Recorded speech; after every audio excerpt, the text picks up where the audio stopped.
Welcome to the Think Factory podcast. We got one question for you. What keeps you up at night?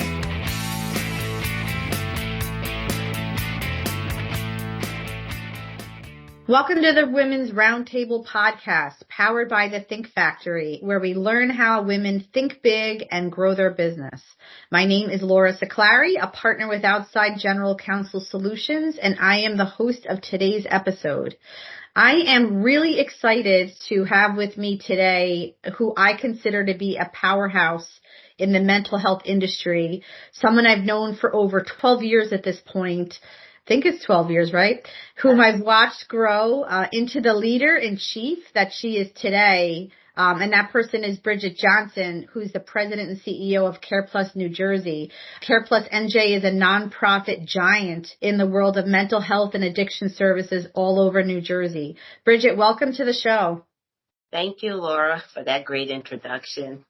And it feels like a friend, talking to you. So really good to be here. Absolutely. And we can maybe get into a little bit of our background later, but suffice it to say, we've both been living in this space for a long time together, and it's exciting to be able to have a dialogue on this podcast about it. So Brigitte, tell me a little bit about CarePlus in terms of what it does and who it serves.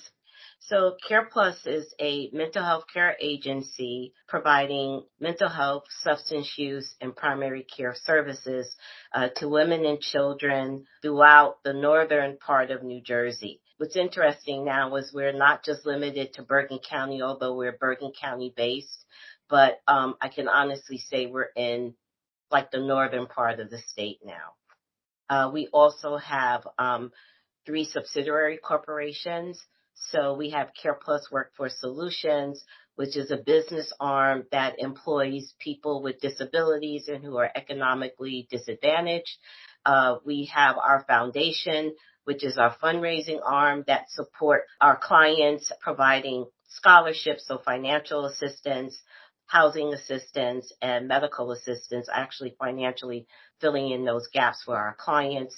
And we have Paradigm Therapeutic Day School, our most recent subsidiary, which is actually a school, a high school that serves 14 to 21 children who have emotional issues and need this type of therapeutic environment to succeed.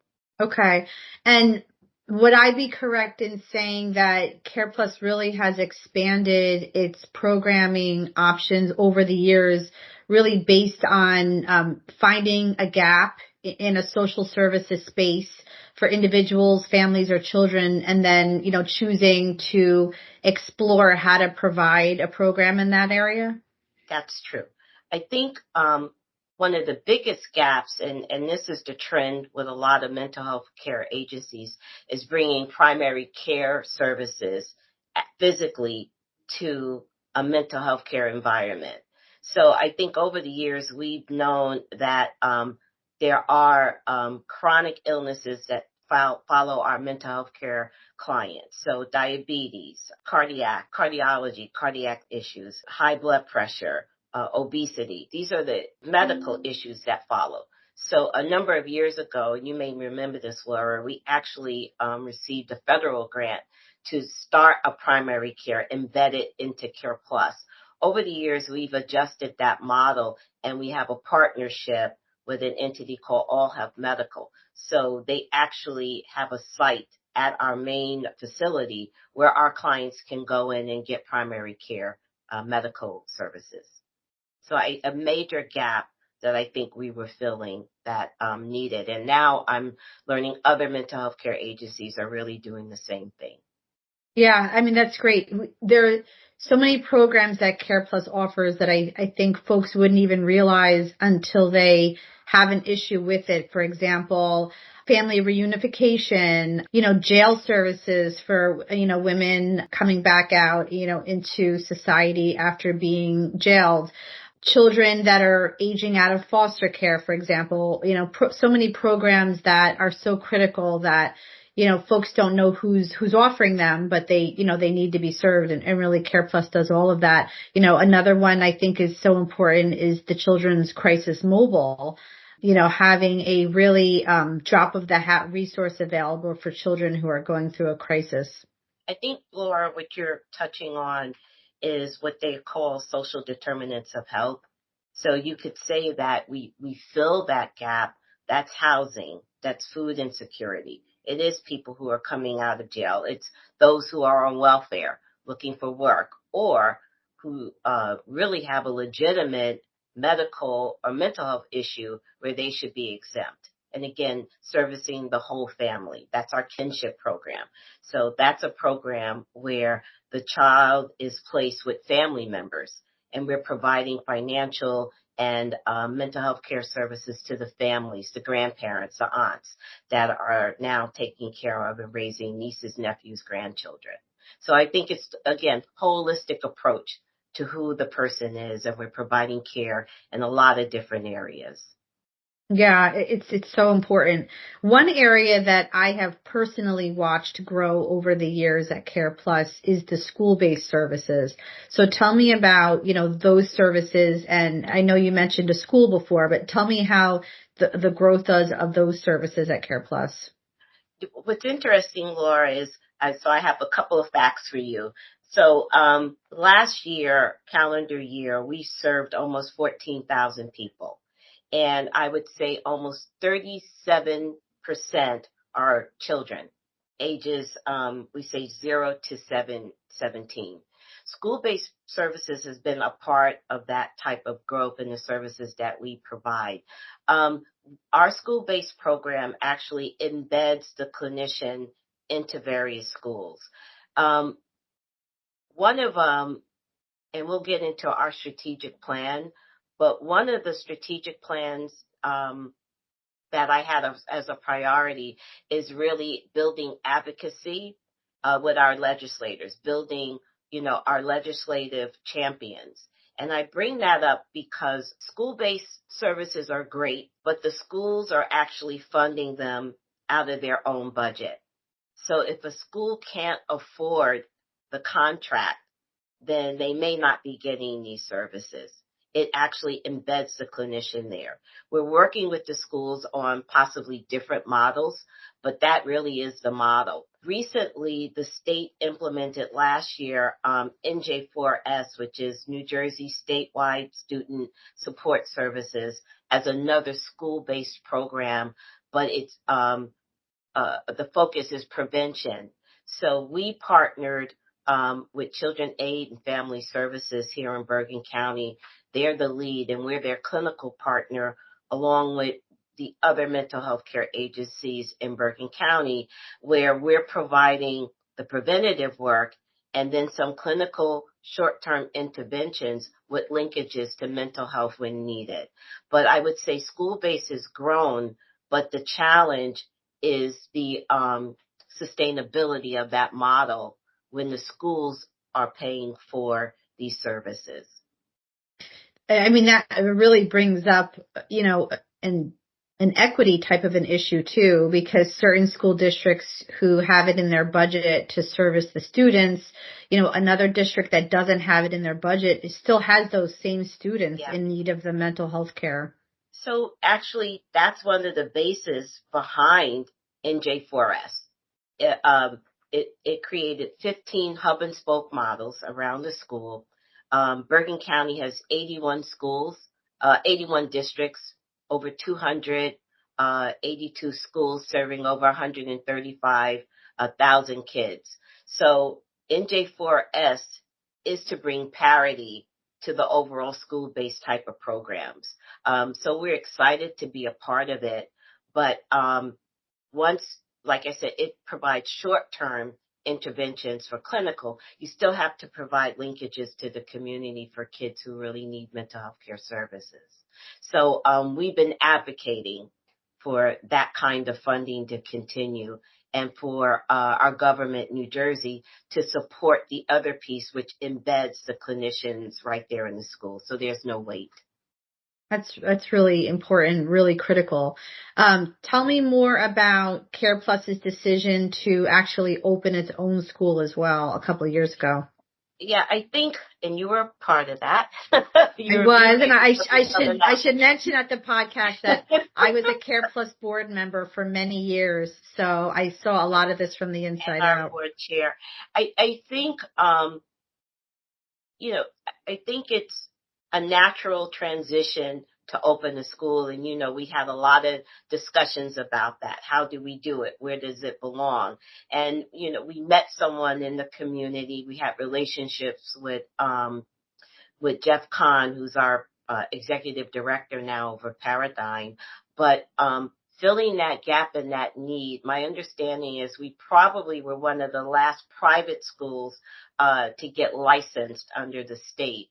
But filling, that gap where there are children, and we see it when we go to Paradigm, that have a very difficult time in public schools. I remember last year we had a young man speak, and he talked about how he felt so invisible to his teachers and to the school, his other children in the school. He actually felt invisible. And this kid was like 6'2", or whatever, but felt that he didn't belong there. So the creation of Paradigm fills that gap for kids who just feel that way and who have a lot of emotional issues, have a lot of mental health care issues, and maybe not ready for that or can exist and survive in that larger school district. So Paradigm creates this smaller school. We have no more than 40 kids, and we push the envelope every time. But, our executive director is saying we need that smaller environment so that kids can thrive. And it embeds in that model mental health care services right there at the school. They connect children with a psychiatrist. At one point, he was our employee, and now he has his contract with the school. They have a clinical director. They added another licensed social worker to the school. So again, I want to say creating that cocoon. Many kids can stay there 4 years and graduate from Paradigm, or we prepare them and equip them to go back to their own school district where they are now thriving and they have the supports needed around them in the community to survive that environment. So really excited. We just celebrated 5 years with Paradigm. We hired a new principal this year with a goal. We completed a needs assessment with the department. Well, the Department of Ed is doing a needs assessment, and our goal is within the next year to actually open up a middle school. So I want to say 2, maybe 3 years now, we added to Paradigm 8th grade. So it was 9th through 12th. We added an 8th grade because there was a need. And if we're not successful in getting that middle school open, because you have to find the space, and that's not easy. We talked about in the alternative, until we can open a middle school, at least adding a 7th grade component to our school later this year. Yeah, we filled the gap. This is an interesting type of school, and for those who really don't understand, a therapeutic school being, these may be high academically achieving students that, based on social emotional needs, are just not able to handle a traditional school environment. So there's many private schools around New Jersey that provide special education for students who have different types of disabilities, but these are really focused at Paradigm Therapeutic School on the therapeutic needs of students. And what's so interesting, Laura, is a lot of our children from Paradigm who graduate, they go on to school. They're going to Bergen Community, or they're going to 4-year colleges and succeeding. Many come back to support the school as well. So it shows that we've created an environment where kids can thrive and be themselves and feel comfortable being themselves, and also have that learning educational component with it. That's great. So switching gears a little bit, you have really, been embedded in the mental health provider industry for decades. Tell me about some of the trends that you're seeing in, let's start with nonprofit mental health agencies, and then we can move on to just mental health in general, locally or nationally. I'll say that the biggest trend, and you've probably heard of this, but it is the CCBHCs. It really is a game changer for us, and that stands for Certified Community Behavioral Health Clinics. CarePlus was part of what they call this demo. Back in 2017, we received notice that that New Jersey was chosen. So 8 states were chosen for this Medicaid demonstration grant. And out of the 8 states, New Jersey was chosen. CarePlus is one of 7 nonprofit behavioral health care agencies that was chosen. So it goes back to this holistic approach to a client. So the person can receive care from CCBHCs regardless of their ability to pay, regardless of their residential, where they live, and we provide the whole serving the whole person. I think what's important is, to me, it addresses parity. It incorporates that mental health primary care integrated model. It also addresses the economic issues there. It's a bundled rate, so it's not per service. I'll say a la carte. It really creates what they call a prospective payment model, where this person, a client, can come in and receive all of the services needed and under one bundled rate. For us, I think it's a game changer to create parity, not only for mental health services, to be treated almost like how they treat the FQHCs. That type of model they've created for mental health. So to me, and I think for, providers, it's a game changer. So we received that funding, and this for, 2017, we started in 2018. I'm a member of National Council for Mental Wellbeing. We spent several years just going down to Congress and advocating that CCBHC was the appropriate model for care. SAMHSA has put out a number of grants, but we're working for this to be permanent funding. Really excited about our New Jersey Division of Mental Health Services, who is working with providers in New Jersey to make it part of the state plan amendment, which would have CCBHCs be the model that they're accepting and paying for. So I think that. Well, let me stop you for 1 second, Brigitte, just for people who might not quite understand the nuance. For a provider who is not using a CCBHC model, how is a provider getting paid, and how is CCBHC kind of handling a gap in services? So I would say that probably 2015, 2016, the state was going fee for service for a lot of our programs. CarePlus, like a lot of programs, would really struggle under a pure fee for service model because of the Medicaid rates and because of what insurance pays and what they don't pay. CCBHC brings that model together under one roof with these services that we can bundle. And so with that ability to bring it under one roof and pay for it, which is the key, okay, change is a game changer for us. So we were going to struggle, like a lot of agencies, if it was purely a fee-for-service model. Now, let me just ask you, Brigitte, and if I understand it correctly, and tell me if I'm wrong, but because things like case management and certain very important critical tasks would not have been otherwise paid for, right? Right. It would have been paid for, but at a much lower rate.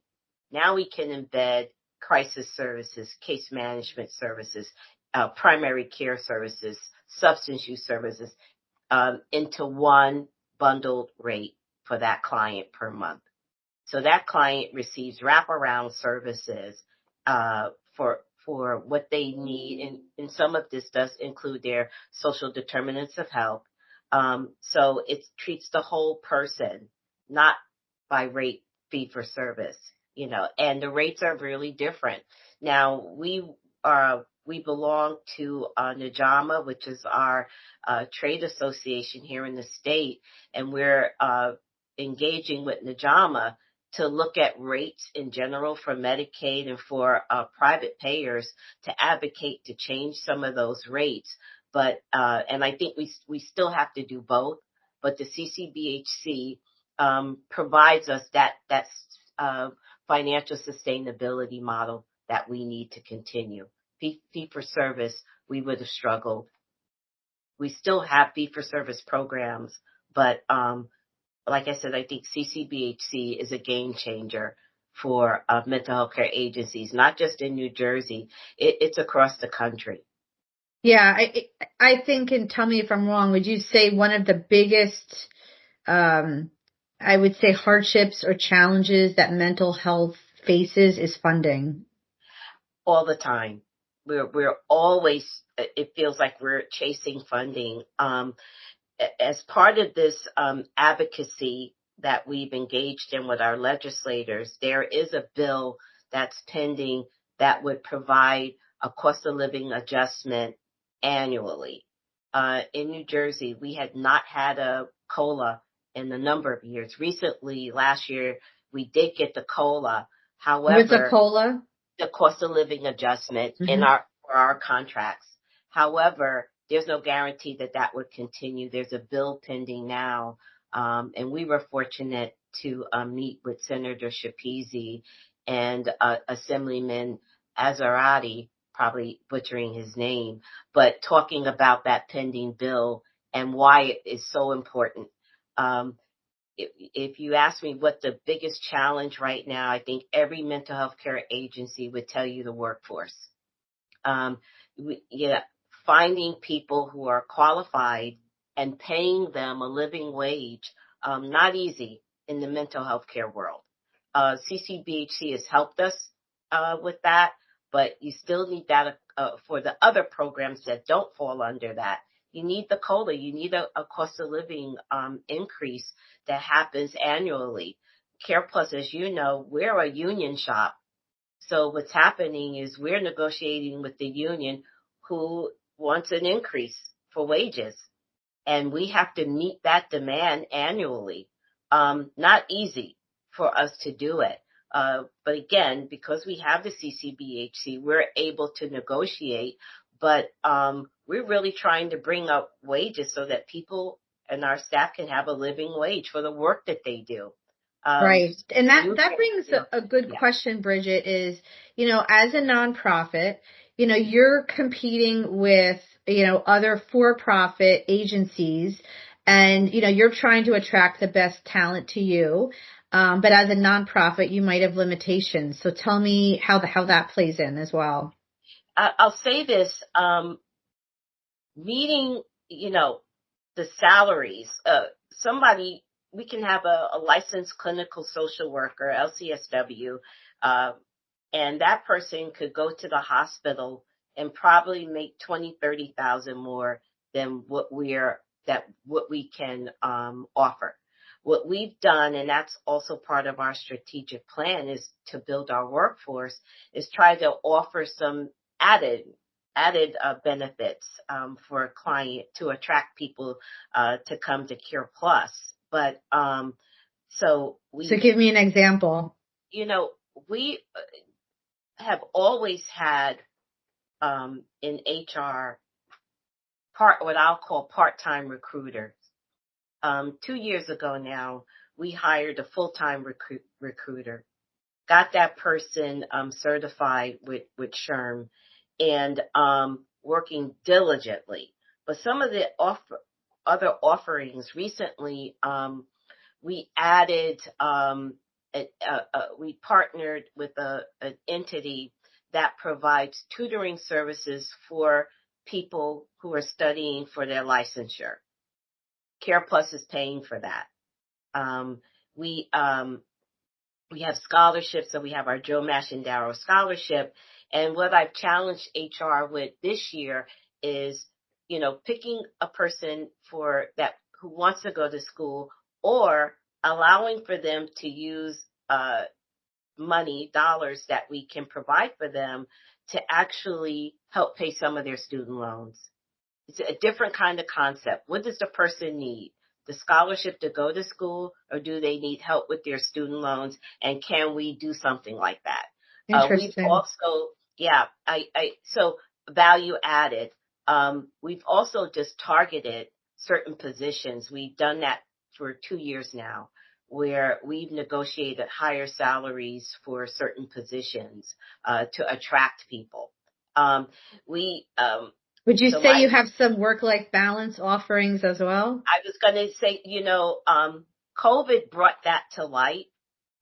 We all said if we hear somebody else ask for a work-life balance, again, but old school, my predecessor, Joe, and Joe Mashendaro, we really debated here, that need for face-to-face versus offering the telehealth model. We've managed to combine the two. We had to allow for some kind of flexibility with scheduling. Our space alone couldn't accommodate, the need as we're starting to grow. But we do offer that. But what we like to say is really the client chooses if they want to go telehealth or not. And it works for some clients who need that, moms who need it, who maybe can't bring the child in, but still needs the help and likes that flexibility. We found our substance use clients most like to physically come in, but we have a flex schedule for our clients, flex schedule offered to our staff to provide the services. I think allowing for that helps as well. Right. And you also do clinical supervision for provisionally licensed folks, right? And recently we've I have a VP who's working on centralizing that. So if somebody comes to work for CarePlus and they need clinical supervision, instead of the manager trying to find who can do it, we have a list of clinicians who are available to provide clinical supervision. Past couple of months, when I can, I go in for our orientations to meet our staff, the new staff, and I go around the table and I ask why CarePlus. And it's interesting that we have some people who are just graduated with their master's or they have provisional licensing, and they've come here specifically to get clinical supervision for licensure. It's a value added. Yeah. Well, one last question about CarePlus. You had mentioned a couple times the strategic plan, looking for the future, being proactive. What are some of the ways that CarePlus sees itself moving or expanding, in this industry in the future? Yeah, I think, I'll start off with saying we have a new board chair, Lisa Holt, and the challenge which she's asking us is not just to say that we're doing great, but really to focus on the data that we're collecting to show that clients are getting better. We have to do that for CCBHC as well, but it's bringing data to the forefront. So what we've done is we've hired a number of program evaluators, data analysts that are looking at our data, helping it to be more accessible, where we're looking at where we are and how we can improve. So one of our strategic plans is access to care. So we're looking at admissions, making sure, how do we make sure that phone is picked up every time? How do we link a client to service?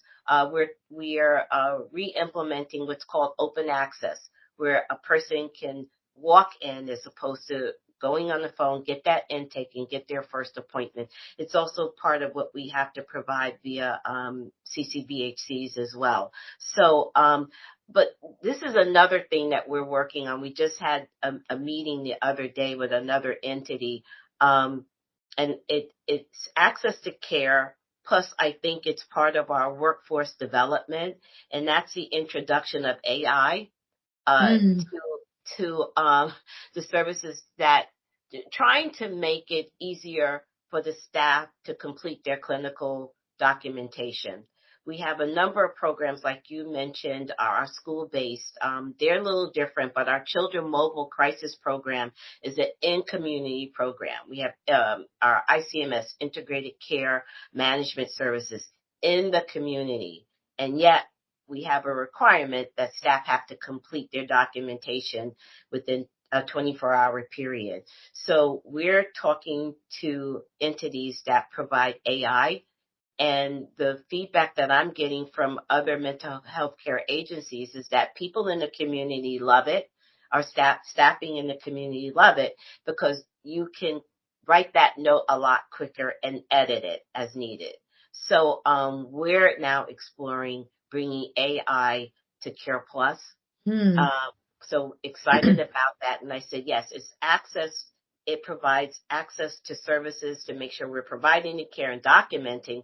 I think it's also going to make our workforce life a lot easier, who work in the community. We want to do community first, then our therapists, then our doctors. But reaching out and having a better tool, because if you know anything about, the electronic health record, it's click, click, click.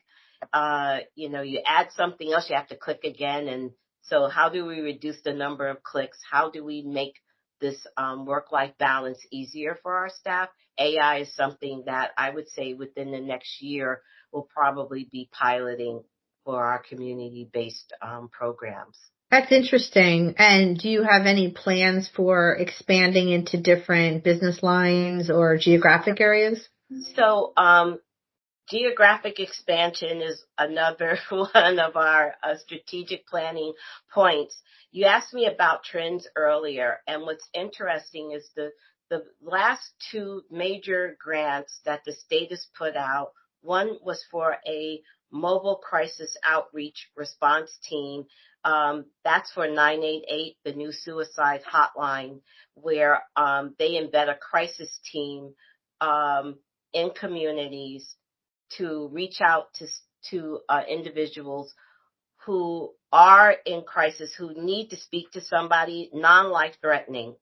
That particular grant went out in the fall, and it paired regions together. So what we're seeing is, so we applied not just for Bergen, but Region 8 was Bergen and Passaic.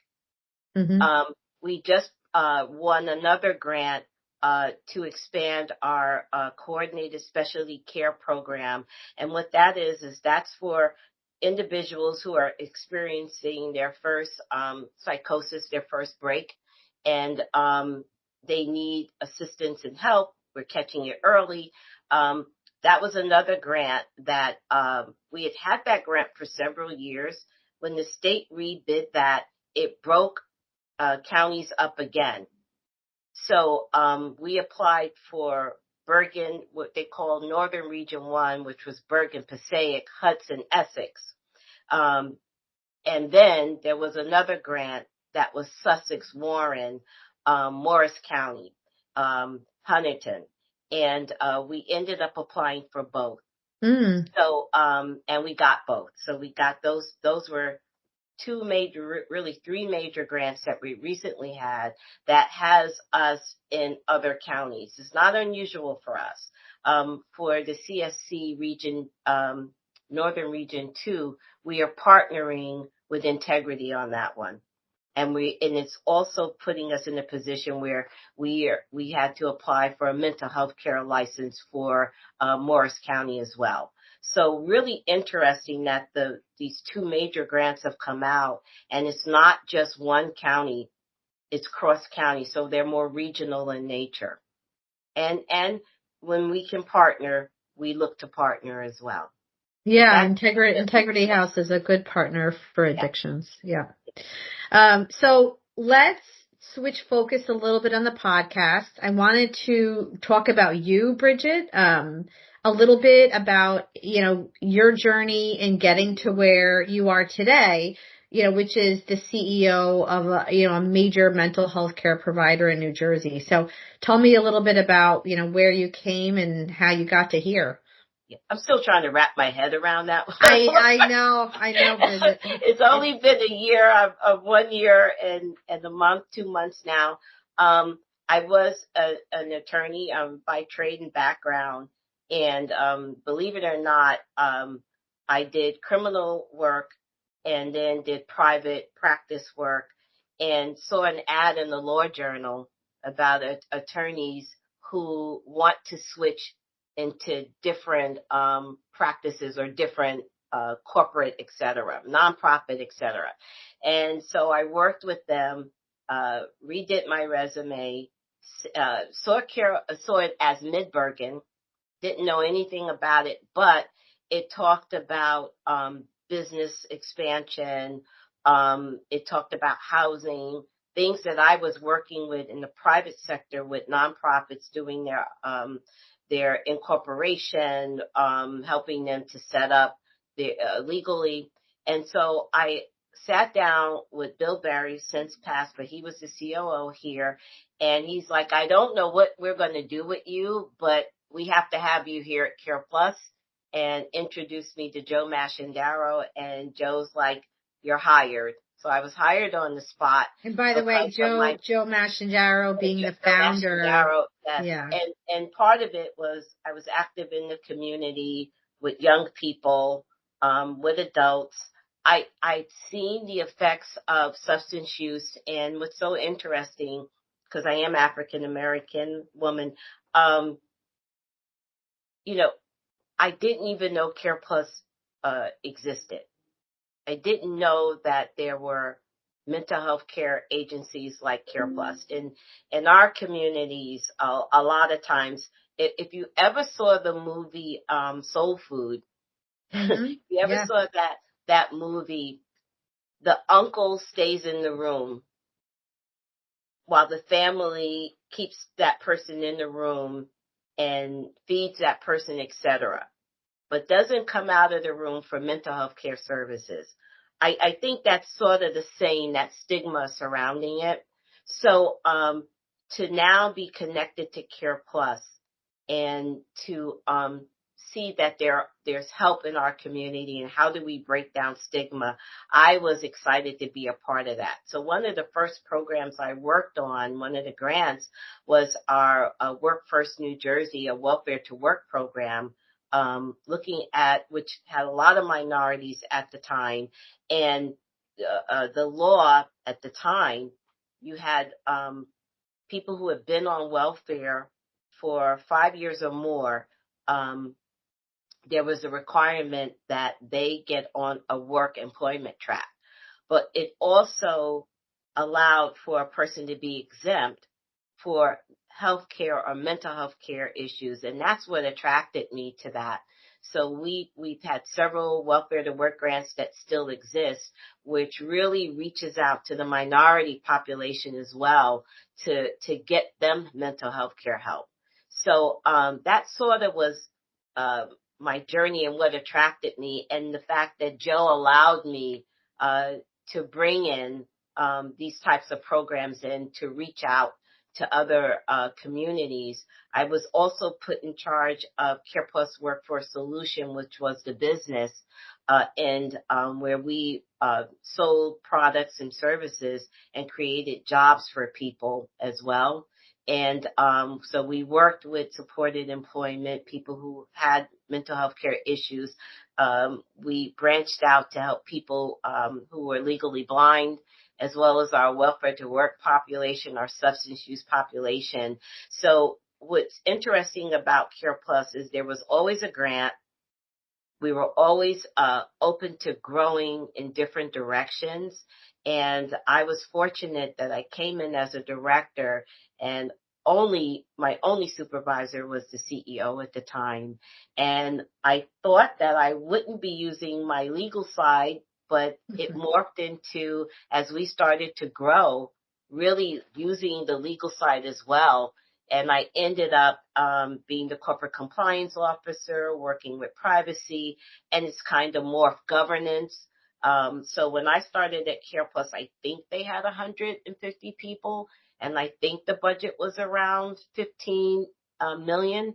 We're now up to 530, about to be 560 with these new grants, and about a $60 million agency. And we've had growth in that department of about almost $6 million worth of grants and businesses since I became CEO.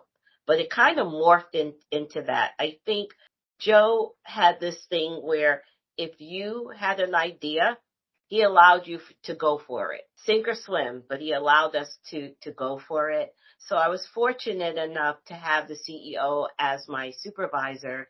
And as we began to grow, I began to take on legal administrative matters for the agency. One of my biggest successes, I'll say, is when we formed CarePlus Bergen, the standalone management entity for the hospital. And in the hospital, you mean Bergen Newbridge Medical. And I remember being in a room, true story, Laura, myself, I'm the female attorney. There was one other female attorney. The rest were men. And we are negotiating the largest contract ever.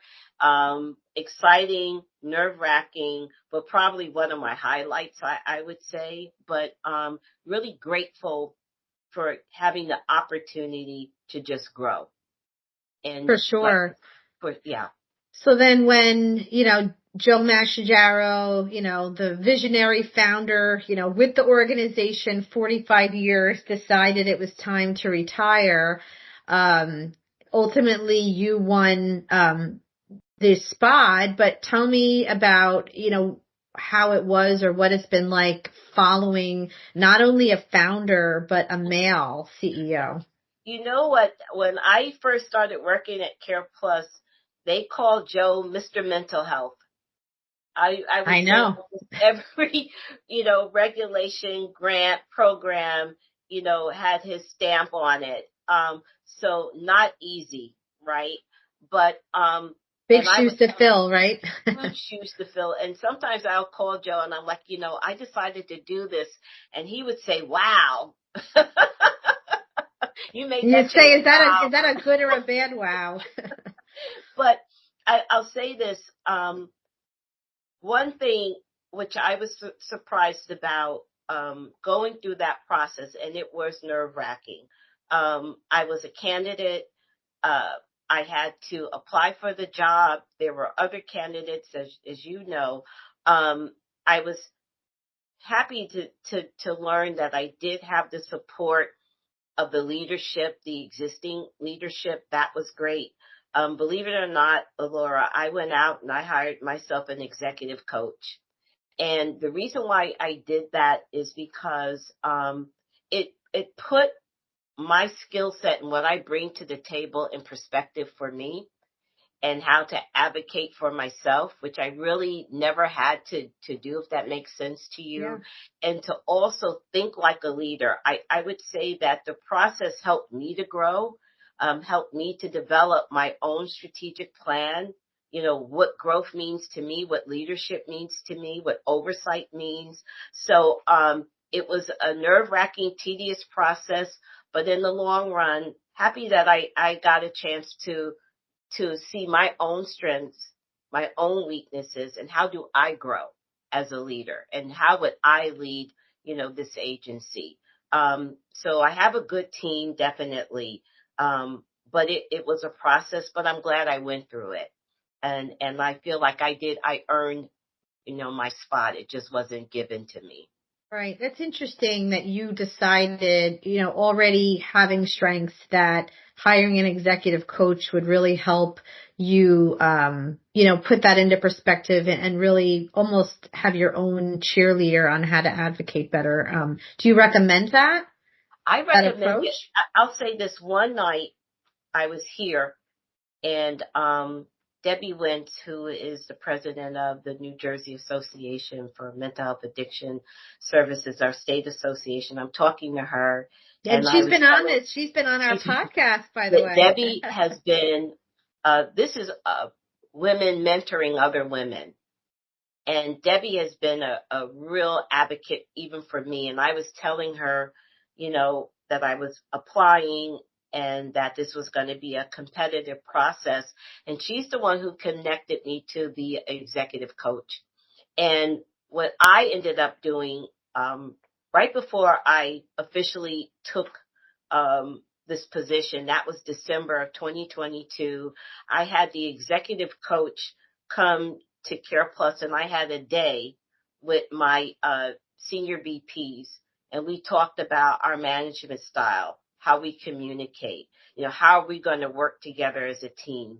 And I ended up offering executive coaching to all of my senior leadership who never had it, because you learn your communication style. You learn what works and what doesn't work. And right. I've actually opened up that to other new leaders. We've had a couple of people being promoted, and I decided, let me give them this tool. And most of them are women, right, Brigitte? Yeah, most of them are women. But what are your communication styles? What are your triggers? How do you adjust when you're meeting adversity? I think it's a great tool, and I've ended up just giving that tool and helping others to become more confident leaders. Something that I would say we didn't do here in the past, but it's something that I think is so important to help grow other leaders, males and females, and something that the staff or leadership is definitely appreciating. That's great. Yeah. So do you think that there are some key competencies for women leaders in general? I think, Laura, because I'm older, I came up in a different time, so I'll give you an example. Women had to wear suits to court, always had to have on stockings. This is a true story, Laura. I had to go to court for CarePlus. It was in the summer. And I saw women with no stockings on in the court, and it was a different vibe. And I said, wow, I love this. Okay. I think the competency is confidence in yourself. Back in the day, right, men ruled, right, legal, etc. I think women had to fight for their voices to be heard. I think we still do, but I think that it's getting somewhat easier for us to assert ourselves more. I think find the confidence in yourself and believe that you can do this job. And I'm challenged probably every day. I'm pushed every day to say, yes, I can do this. I get challenged from every angle. And I have to say, yes, I can do this. I think stepping out of shadow, which is like Joe's big shadow, and stepping into your own light and believing that you can do it and equipping yourself to prepare to do this type of work. I'm on the National Council Board for Mental Wellbeing, and they did a board matrix saying that earlier. And there are more women on the board. It wasn't always like that until National Council had a female who made it her mission to get more women involved. Prior to that, it was mostly men. I'm seeing more of the leaders retire, some 50 years, founders, etc. And women are being given that opportunity, fighting for that opportunity to be the successor. So a lot of room still to grow, but I think the field is definitely opening up more to women. So I think the core competency to me is confidence to believe that you can actually do this job. And I see more women recently following the founders of the agency and doing great work. Particularly in the mental health space, which is amazing. In the mental health space, definitely. Yeah. What would be a piece of advice that you would give, a younger female professional, let's say working her way up in the career? And maybe you've already answered it to some extent, but I think step out of your box a little bit more. We're not pigeonholed into one field of law versus another. I think if we can do that, just step out and take a chance. Why not apply for that job? Why not build up your own, your own knowledge, your confidence? I think to me, confidence is really key. I surprise myself sometimes when I'm called, and I've been, called on to sit at the national table with certain topics, and preparing myself for that, representing, CarePlus in a different light. So I would say to younger women, the field is wide open. I'm excited when I see young female attorneys, young women in the mental health field, moving up.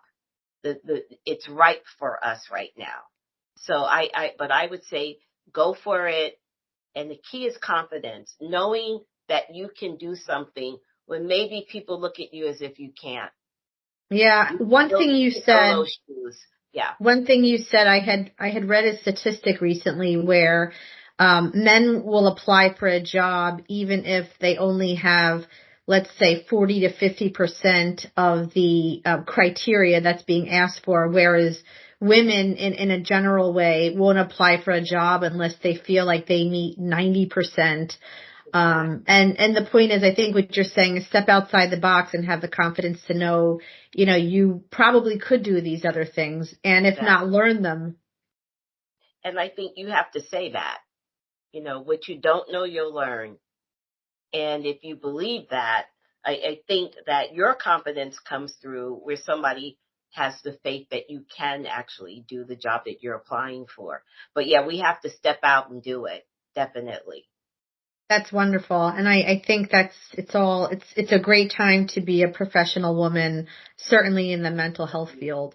So Agreed. Before we wrap things up, I just wanted to ask you, Brigitte, one question, which at the Think Factory, we ask all our guests, which is, what keeps you up at night? What keeps you up at night currently? I would say, being in this position keeps me up at night. I want to do the right thing. I feel like there's a lot of lives that depend on my decision-making ability. So knowing that I'm representing this agency, knowing that every day fighting for over 14,000 people, 500 plus, employees, it does keep me up at night, making sure that my decision making is clear. And I feel the responsibility for our clients and our staff that we serve. I think definitely making sure that, the funding is there. I just said this to someone, not just funding today, but funding in the future is there. And how do we plan for our future success? I know I'm not going to be here forever. Paving the way for the next person and giving them, I was given a healthy organization. I want to give someone else a healthy organization, but definitely making sure our clients are cared for and making sure our staff are the best and we're giving them the tools that are needed. That alone keeps me up at night. Definitely.